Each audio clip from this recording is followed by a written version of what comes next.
Assalamualaikum warahmatullahi wabarakatuh. Salam sejahtera untuk kita semua. Saya Fitri Dwi Apriliawan Haryo atau SPD MSI, dosen program studi D3 Teknik Pengolahan Produk Perikanan, Politeknik Kelautan dan Perikanan itu.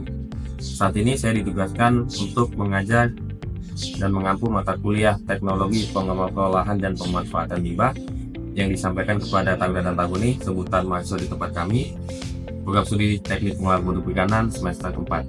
Mata kuliah ini memiliki bobot 2 SKS, 1 SKS teori dan 1 SKS praktek dengan capaian pembelajaran lulusan yang dibebankan pada mata kuliah yaitu menguasai konsep, prinsip, klasifikasi, limbah dan hasil samping sebagai dasar untuk pemantauan dampak bagi lingkungan perairan dengan berpedoman pada ISO 14004 tentang Clean Production dan Zero Waste. Capaian pembelajaran mata kuliah Teknologi Pengolahan dan Pemanfaatan Limbah yaitu mampu melakukan dan memanfaatkan limbah dan hasil samping utamanya di industri pengolahan hasil perikanan. Berdasarkan CPMK tersebut diturunkan kembali menjadi 8 sub CPMK. Yang pertama yaitu memahami ruang lingkup penanganan limbah dan hasil samping. Yang kedua, mampu menjelaskan dan menerapkan cara penanganan dan pemanfaatan hasil samping. Yang ketiga, mampu menjelaskan dan menerapkan cara pengelolaan sampel dan pemantauan lingkungan. Yang keempat, mampu menjelaskan dan menerapkan teknik pemantauan dampak pencemaran lingkungan perairan perikanan. Yang kelima, mampu menjelaskan dan menerapkan cara penanganan limbah cair dan gas hasil samping industri pengolahan hasil perikanan. Yang keenam, mampu menjelaskan dan menerapkan teknik penanganan limbah padat hasil industri pengolahan hasil perikanan. Yang ketujuh, mampu menjelaskan dan menerapkan teknik pemanfaatan hasil samping industri pengolahan hasil perikanan. Dan yang kedelapan, yaitu mampu menjelaskan dan menerapkan teknik pengoperasian instalasi pengolahan limbah hasil industri pengolahan hasil perikanan. Mata kuliah Teknologi Pengolahan dan Pemanfaatan Limbah memiliki tim teaching dengan koordinator mata kuliah sebagai penanggung jawab. Hasil-hasil penelitian, kajian, publikasi ilmiah dari para dosen dijadikan referensi, dijadikan sebagai salah satu bahan ajar dan informasi bagi taruna dan taruni untuk dapat mengaplikasikan metode, mengaplikasikan teknik dan cara serta langkah-langkah untuk melaksanakan pemanfaatan dan pengolahan limbah hasil samping. Metode pembelajaran di kelas, dosen menyampaikan secara klasikal, memberikan ceramah, memberikan informasi sebagai dasar kepada taruna dan taruni ketika akan melakukan kegiatan praktek. Karena sebagai pendidikan vokasi, Politeknik Kelautan dan Perikanan Bitung memiliki 40% teori dan 60% praktek. Dalam pelaksanaannya, student centered learning diaplikasikan meliputi discovery learning, collaborative learning, conceptual instruction, serta project based learning. Beberapa metode pembelajaran ini diaplikasikan, dikolaborasikan dalam hal agar taruna dan taruni teknik pengolahan produk perikanan mampu menerapkan langkah-langkah serta dapat menciptakan suatu solusi permasalahan lingkungan yang dihasilkan oleh sisa-sisa hasil samping dan limbah industri pengolahan hasil perikanan. Sistem penilaian mata kuliah Teknologi Pengolahan dan Pemanfaatan Limbah didasarkan pada pedoman akademik yang diterapkan di Politeknik Kelautan dan Perikanan Bitung, meliputi 3 aspek, yakni aspek kognitif, afektif, dan psikomotor.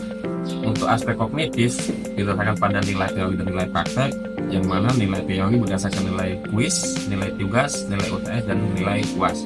Sementara nilai praktek didasarkan pada persiapan, proses, dan hasil selama mengikuti praktek. Untuk aspek afektif didasarkan pada sifat dan kedisiplinan taruna serta kehadiran taruna dalam kelas. Dan untuk aspek psikomotor berdasarkan keaktifan taruna selama mengikuti perkuliahan, keterampilan taruna menggunakan alat, keterampilan taruna mengikuti alur proses praktikum, serta keterampilan khusus taruna dalam mengolah hasil samping dan limbah produk perikanan sesuaikan dengan konsep Zero Waste. Selanjutnya, saya telah membuat video pembelajaran pada salah satu materi Teknologi Pengolahan dan Pemanfaatan Limbah, yaitu pada sub CPMK 8, mampu menjelaskan dan menerapkan teknik pengoperasian instalasi limbah industri hasil perikanan. Selamat menyaksikan saya akhiri. Assalamualaikum warahmatullahi wabarakatuh. Salam sejahtera untuk kita semua. Assalamualaikum warahmatullahi wabarakatuh. Halo, Swastiastu, Namo Buddhaya, terima kasih yang telah hadir pada kuliah ini pada mata kuliah teknik teknologi pengolahan dan pemanfaatan limbah yang telah diketahui dalam seluruh dunia yang teman dengan Ibu Heti, Ibu Nelia dan Pak Debul selaku di titik. Jadi hari ini saya bagian untuk mengajarkan tentang teknik pengoperasian aparatur pengolahan limbah energi PHP, pengolahan hasil itu. Jadi teknik pengoperasian instalasi pengolahan limbah industri ini merupakan salah satu materi atau kompetensi yang harus dicapai pada mata kuliah teknologi pengolahan dan pemanfaatan limbah. Jadi sebelum kita mulai untuk capaian pembelajaran untuk kompetensi sendiri, jadi tabel itu mampu menjelaskan prinsip teknik pemanfaatan atau pengoperasian instalasi pengolahan limbah industri, pengolahan dan perikanan, dan yang kedua itu mampu untuk unsur kompetensinya merupakan penerapan teknik pengoperasian instalasi limbah, pengolahan industri, pengolahan hasil perikanan. Itu tujuannya. Jadi kita akan membahas tentang konsepnya bagaimana, pengacaranya bagaimana, tujuan dan manfaat dari operasi instalasi limbah itu apa, metodenya apa saja, biologi, fisika, kimia, komponen dan desainnya bagaimana, serta tujuan akhir adalah bagaimana manajemen operasional instalasi operasional pengolahan limbah industri hasil perikanan. Ada yang tahu apa itu limbah? Masih ingat limbah itu apa? Ingat? Tapi yang bisa jawab limbah. Limbah adalah limbah adalah sisa-sisa atau hasil buangan dari suatu bahan yang boleh terpakai menjadi bahan sampingan. Ada kata-kata bahan sampingan dan sisa. Jadi limbah itu segala jenis sisa yang bukan merupakan bagian utama, bagian sampingan dan sampingannya ini kita langsung dibuang. Tadi teknologi pemanfaatan pengolahan limbah ini kita bagaimana caranya bisa memanfaatkan kembali, mengrecycle limbah-limbah tadi yang dibuat, caranya bagaimana akan kita bahas satu persatu. Nah, sebelum kita masuk ke materi pembelajaran, dan lagi tahu sebelumnya limbah itu ada tiga artinya. Ada limbah padat, limbah air, limbah padat yang pengen padat. Contohnya apa di ujung kanan? Sisi dewan biasanya juga digunakan apa? Dewan ikan biasanya dijadikan sebagai makanan atau pakan. Dengan karena yang tidak langsung, UMKM atau di pengolahan itu sudah menerapkan teknik atau teknologi pengolahan limbah, tapi dengan cara yang sederhana. Jadi yang dibuang tidak dibuang, tapi diolah kembali atau dibuang kembali. Kalau limbah cair apa saja? Contohnya sisa air kemudian ada lagi darah ikan. Penggunaan bahan kimia kira-kira masuk nggak di bagian limbah cair? Klorin, alkohol, gas, pengasapan. Biasanya kalau di bawah ada tuh gas ekological, ya kan? Jadi kan itu kan ada semacam sirkulatornya. Dia kan nggak diolah itu, tapi ada kayak di vakum betul dikeluarkan kembali kan. Dan ketika di vakum itu tadi kan dia tidak hanya masuk ke vakum, tapi ada disalurkan melalui pipa udara yang nantinya dikeluarkan. Yang tadi ketahui bahwa gas itu ini gas yang berbahaya, tapi ada kadar tertentu yang masih bisa diterima oleh lingkungan.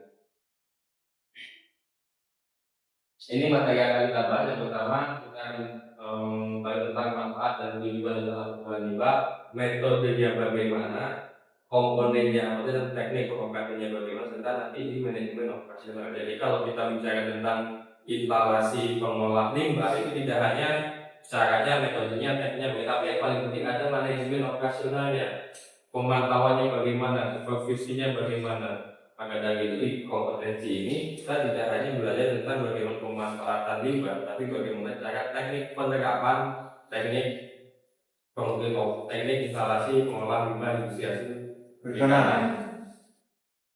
Kemudian untuk tujuan itu sendiri yang pertama jelas meningkatkan mutu produk, meningkatkan keamanan, meningkatkan nilai tambah. Jadi lebih ke arah produknya. Selain itu tujuan pencegahan pencemaran lingkungan. Mari praktek ada di perusahaan, ada yang instalasi limbah atau belum ada? Yang ada instalasi itu ya Pak? Boleh dijelaskan misalnya gimana installasinya? Di bagian sana untuk limbah cairnya ada di bagian luar jauh dari ruang produksi. Itu semua limbah cair itu akan mengalir ke bagian instansi limbah cair untuk nantinya akan diolah kembali supaya saat pembuangan nanti ke laut itu aman untuk ke laut dan segala macamnya. Sedangkan untuk limbah padat itu nanti akan diserahkan kepada beberapa restoran seperti daging hitamnya itu akan diukur ke restoran yang memang sudah bekerja sama. Untuk tulang kepala dan lainnya itu nanti diangkut, ada yang mengambilnya untuk diolah kembali dari produk lain seperti pemikir atau lain sebagainya. Itu yang penting dari instalasi limbah. Paling sudah itu pasti untuk tujuan lingkungan, saya nyaman menjaga kata-kata aman itu terpisah. Jadi instalasi limbah itu letaknya tidak boleh dekat dengan ruang produksi, harus ada jedanya. Mungkin pada tempat saya nggak ada, sebenarnya ada, tapi mungkin karena fokusnya tidak di instalasinya, belum tahu. Sebenarnya setiap unit pengolahan harus ada di bagian pembuangan limbah cairnya, limbah padatnya. Paling gampang sesimpel-simpelnya itu ada namanya sanitary landfill. Sanitary landfill itu nanti akan kita bahas. Jadi seperti kita membuang sampah, tapi sampahnya akan dijadikan kompos minimal. Ya, jadi yang dikatakan itu bagus. Jadi untuk limbah sendiri tidak boleh melebihi ambang batas untuk kandungannya. Boleh dibuang ke laut, tapi diolah dulu, nggak boleh langsung. Karena nanti ketika kita mendidikan suatu unit perusahaan, maka ada namanya AMDAL, analisa mengenai dampak atau lingkungan. Jelas kan? Ya. Jadi sini ada yang mau bertanya? Jelas? Kita lanjut lagi. Nah ini untuk metode-metodenya. Ada metode secara fisik. Kalau fisik jelas ya, kalau fisik hubungannya dengan limbah padat. Jadi namanya fisik, kita mengubah dari yang semuanya padatan besar menjadi yang lebih kecil. Kemudian caranya itu gampang sebenarnya. Jadi intinya semua bahaya, semua model padatan segala macam itu pasti dibagi tiga. Ada fisik, ada biologi, ada artinya yang sudah jelas. Kalau fisik dia lebih kepada bentuk bendanya. Kalau untuk limbah berarti dia bentuknya bagaimana, padat. Kemudian kalau biologi ada penambahan apa? Mikroorganisme. Kalau kimia dia lebih ke penanganan secara kimia, berarti ada senyawa-senyawa yang ditambahkan, senyawa atau unsur kimianya. Contoh nih untuk yang di fisik ini kan, kalau kalian lihat di sini, ini adalah sisa-sisa sampah atau limbah padat yang nantinya diolah kembali. Jadi kayaknya bagaimana disaring dulu. Jadi instalasinya itu nanti untuk mengalirkan limbah sudah ada filter yang di bawah, disesuaikan sama berapa size yang akan disaring sama instalatornya. Kemudian ada metode sedimentasi. Jadi sedimentasi diendapkan. Jika dimasukkan ke dalam kolam itu, limbah padatnya tadi karena dia melibatkan air yang lebih tinggi daripada air, maka dia akan tenggelam. Nah nanti tenggelamnya tadi yang diambil ada yang paling atas yang diambil, yang jadi air bersih tadi. Jadi limbahnya udah terendam di dalam. Nanti ada pengolahannya sendiri di bagian dasar, di bagian sedimennya. Kemudian yang kedua untuk cara kimia itu namanya koagulasi dan koagulasi. Jadi kalau koagulasi dan koagulasi menggunakan partikel kecil menjadi partikel yang lebih besar. Jadi sekali lagi kalau kimia itu lebih ke penambahan senyawa-senyawa atau unsur kimia yang bisa menimbulkan reaksi dengan limbah yang akan diolah. Kemudian netralisasi, seperti namanya netral, ada penyesuaian pH. pH itu apa? Derajat ke keasaman. Jadi pH itu ada asam, ada basa. pH disebut kurang dari 7 adalah pH asam, bersifat racun. pH lebih dari 7 bersifat basa, juga sama bersifat racun. Jadi untuk bagaimana limbah itu supaya dia tadi isinya bilang aman untuk dilepaskan ke lingkungan, berarti ada metode netralisasi di situ. Jadi pH-nya disesuaikan mendekati 7. Nah kalau biologi ini penambahan, jadi dalam bidang ini ada kolam instalasi limbah itu di dalamnya dimasukkan mikroorganisme. Mikroorganismenya ingat ada dua, aerob sama anaerob. Kalau dulu kalian masih ingat waktu bioteknologi, materi saya juga pengelolaan limbah dengan lumpur aktif. Jadi dia ditambahkan ke dalam media lumpur tadi supaya bisa mengumpulkan zat-zat yang berbahaya. Jadi ada bakteri yang memakan zat-zat yang berbahaya pada sampah, memakan nikel, memakan karbon. Nah, kalau anaerobik dia lebih ke bakteri yang tidak membutuhkan oksigen untuk untuk memenuhi siklus hidupnya. Makanya bakterinya akan memisahkan zat yang dianggap yang berbahaya tadi menjadi makanan dia, sehingga limbah yang sudah diolah kandungan toksiknya lebih rendah. Jelas? Paham? Ini metodenya tadi sudah, gambaran singkatnya. Nah, ini gambarnya. Kalau metode secara fisika, intinya kita mereduksi padatan yang lebih besar jadi lebih kecil, jadi partikel-partikel yang lebih kecil. Yang pertama penyaringan. Jadi di sini ada sumber airnya nih, dimasukkan. Kemudian ada pengendarnya batu-batu. Di sini penyaringnya mulai tuh ada macam-macam. Jadi lebih ke ini, kalau contohnya di kelas saya ya, ada lapisan-lapisannya. Misalkan di sini ada limbah, hijau, pasir halus dan lain-lain. Jadi padatan-padatannya itu difilter semua. Sama kalau kalian lagi bikin kopi, kan masih ada sisa endapan bubuknya. Jadi ketika disaring, bubuknya tinggal airnya saja, air kopinya saja. Jadi ada moist-nya di situ. Kemudian sedimentasi ini contohnya ya. Ini hampir sama dengan filtrasi, tapi lebih ke dia mengendapkan bagian-bagian lumpurnya. Jadi ketika limbah itu kan kita nggak tahu ya di dalam airnya itu apakah dia air bumi atau ada bagian-bagian yang lain. Nah, biasanya kita masukkan semacam filter juga dari uji begini untuk menjadi benar-benar padat dan ukurannya besar. Komponen dan desain standar dalam pengelolaan air limbah ini saya ambil contoh pada wastewater treatment. Ya, jadi bagian yang mengolah limbah cairnya. Yang utama ini adalah ada beberapa tahapannya. Kalau masih ingat dulu waktu kita kuliah bioteknologi bagian pemanfaatan limbah, itu ada primary, ada secondary, ada tertiary, bahkan sampai ada yang quarterly. Nah, yang primary itu jadi udah kita masukkan ke tangki aerasi awal, kemudian limbahnya itu diolah kembali, difiltrasi, desain dan lain-lain. Tetapi karena tidak semuanya bisa terserap, masuk ke tahap selanjutnya ke tank aerasi. Dari tank aerasi masuk ke lagi, masuk ke secondary treatment. Nah, kalau limbah B3 berbahaya yang bersifat toksik itu sampai berulang-ulang. Jadi ada secondary juga ada lagi kayak tertiary ada lagi quarterly.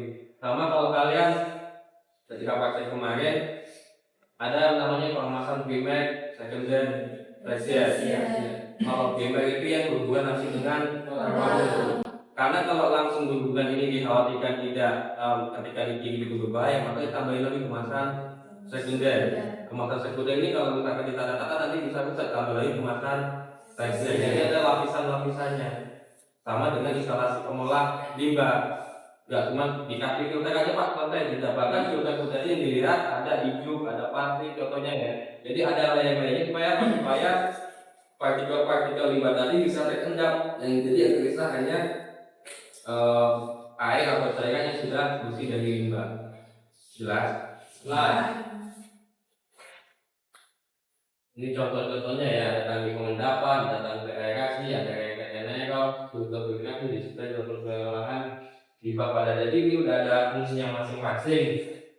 Kalau yang tangki pengendapan jelas mengendapkan partikel-partikel yang ada limbah yang dikopikan di bawah di dasar tangki. Kalau tangki aerasi dia mengoksidasi bahan organik aerator. Sama kalau kalian bikin akuarium, tujuan dikasih aerator apa? Supaya ada yang menyuplai oksigen di sini. Kemudian reaktor anaerob. Jadi ini lebih ke bakteri anaerob untuk mengumpulkan bahan-bahan dan kondisi anaerobik. Jadi tidak membutuhkan oksigen. Kebalikannya dengan yang tangki aerasi. Untuk unit pengolahan, apalagi di sekolah Bitung itu lebih ke yang dibawa. Jadi mereka itu untuk tangki aerasi, sedimentasi, kemudian IPA secara lengkap itu biasanya belum ada. Benar atau benar? Waktu kalian praktek kemarin PKL 2, PKL 1, nggak ada kan? Jadi mereka hanya sebatas bagaimana etalase pengolahan limbahnya Pak Mo. Sisa-sisanya langsung dijadikan pakan ternak, diolah kembali jadi bakasan. Ini tadi diolah jadi keripik kulit misalkan, atau jadi sup ini. Karena memang di daerah atau di kota itu untuk pengolahan susu yang ini masih bersifat banyak yang konvensional dan tradisional. Tapi untuk perusahaan yang sudah ekspor dan sudah memiliki sertifikasi yang sudah lebih lengkap, itu PSPI biasanya sudah punya instalasi pengolahan limbah sendiri, punya waste treatment-nya. Karena kita di salah satu syarat untuk bisa mengelola industri atau menjadikan industri tersebut dalam skala yang agak besar, kita harus punya instalasi pengolahan air limbah atau pipa. Alhamdulillah dan ya ada yang mau tanya begini, nggak ada yang mau tanya, tanya nanti.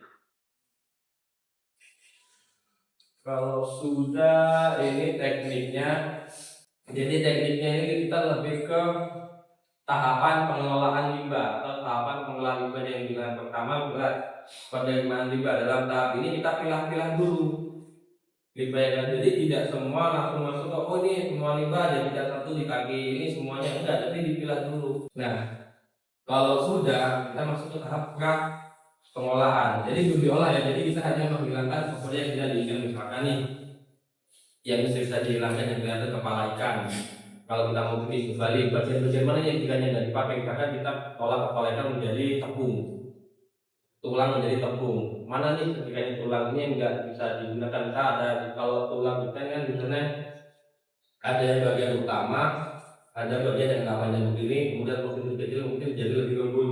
Nah yang lebih lembut ini biasanya akan dihilangkan. Selanjutnya ketika udah diolah ternyata masih ada bagian-bagian yang bisa dihilangkan, masuk lagi ke pengolahan lanjutan, tadi integrasi kembali, ada penyaringan kembali, ada penambahan bahan-bahan oksigen dari kembali yang lain kembali. Setelah itu ketika sudah dibuktikan kemudian hasil, misalkan contohnya atau verifikasinya udah jalan dengan bagus tuh, udah mulai tahap-tahapnya tuh. Nah airnya tadi, air hasil olahan limbah tadi bisa dimanfaatkan kembali untuk bagian produksi.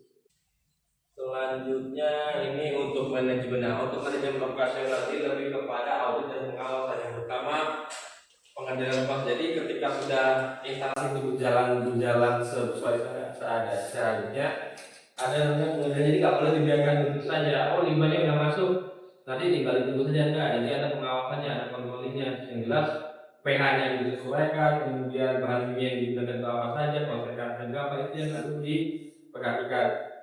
Kemudian ada namanya BOD dan COD, itu adalah pemantauan kualitas air limbah. Jadi limbah ini kalau BOD-nya sekian itu bagaimana, COD-nya itu sekian bagaimana, ada standar dari perusahaan. Tujuan dari pengendalian ini atau pemantauan ini untuk menjaga bahwa kadar BOD dan COD-nya, pH-nya dan lain-lain itu sesuai dengan standar yang ditetapkan. Nggak boleh lebih, nggak boleh kurang, pas. Sama kalau kalian di praktek pengolahan melalui ABR, suhunya berapa? 48 derajat minus 48 derajat. Caranya bagaimana ya? Di alam itu satu jam sekali dicek sama. Di limbah juga begitu. Jadi makanya untuk pekerja di produksi dengan instalasi pengolahan itu memang beda jauh. Divisinya beda. Kemudian melakukan dokumentasi, pemeliharaan preventif, dan terakhir adalah peningkatan berkelanjutan. Peningkatan berkelanjutan ini lebih ke metode-metode baru yang bisa digunakan untuk mengolah limbah. Ada yang mau bertanya? Sudah? Coba kita lanjut lagi. Ini contoh yang saya katakan ya, sanitary landfill itu metode pengolahan limbah padat. Ya, jadi ini misalkan di halaman kalian ini ada macam-macam lapisannya. Ini ada tanam proteksinya, ada drainasenya, ada ininya. Jadi kalau beda-beda ya dengan TPN ya. Jadi beda, sanitary landfill hampir sama dengan TPS tapi beda. Kalau TPN kita hanya langsung membuang saja. Tapi kalau sanitary landfill ini itu ada bagian-bagian layering-layingnya untuk mengolah limbah atau sampah tadi menjadi bahan yang lebih berguna, entah itu jadi biogas, entah itu jadi kompos, Kalau di TPA itu kan cuma membuang saja, tempat penampungan sampah, jadi nggak diolah-olah kembali. Tapi kalau di sanitarian memang dia seperti lokasi ada apa namanya dibuka, jadi tanah itu dibikin lubang, dimasukkan ke dalam itu, nanti ditambahkan zat yang lain itu bisa mengurai sampah-sampah itu tadi. Jadi itu untuk materi teknik pengoperasian instalasi limbah pengolahan hasil perikanan. Ya, untuk selanjutnya kita akan coba melaksanakan praktikum. Panduannya dan nanti akan saya share di Google Classroom. Juga termasuk tugas ini dikerjakan. Jadi nanti setelah materi ini kita akan mencoba membuat proyek berkelompok bagaimana mengoperasikan instalasi limbah yang sederhana.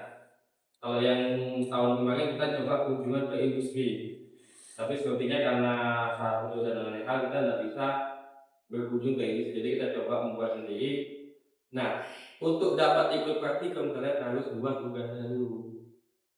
Nanti akan saya share semua di Google Classroom, linknya akan saya share ke Google. Jelas ya? Ya. Namanya juga sudah ada. Jadi sebelum kita lanjut ke materi berikutnya, kalau kalian mau ikut praktikum harus menyelesaikan tugas-tugasnya dulu. Setelah itu baru kita mengadakan ujian akhir semester. Jelas? Ada yang ujian sampai sini? Jadi salah itu tadi bagaimana, ada berapa metodenya? 3. Ada? 3 apa saja? Fisika. Contoh biologi menggunakan apa? Bakteri apa? Kalau di bagian fisika, contohnya ada penyaringan, sedimentasi. Kalau yang keluar itu menggunakan apa? Ya. Di manajemen operasional yang paling penting yang bagian mana? Apakah kalau kita membuat limbah udah dibiarkan begitu saja atau bagaimana? Ada pengawasannya nggak? Ya, jadi kalau setelah kita membuat instalasi limbah itu harus ada manajemen operasionalnya. In personnya siapa? Kapan dia harus melakukan pengecekan, melakukan pengawasan? Kapan dia harus melaporkan? Kapan dia harus membuat inovasi pengembangan teknologinya? Ada R&D-nya. Jelas ya? Siap. Ada yang bertanya di sini? Ada yang mau bertanya? Ada? Cukup? Nanti kita ketemu lagi di minggu depan sudah dalam kelompok-kelompoknya kalian tentukan sendiri. Ya, jadi kita bahas tugas dulu baru kita lanjut ke praktikum. Jadi harap membawa baju kenal, baju diksi. Jelas kalau sudah selesai, demikian pemaparan dari saya. Mohon maaf dan salah kata, kalau mohon maaf. Sebenarnya Allah Subhanahu Wa Taala. Saya Assalamualaikum warahmatullahi wabarakatuh.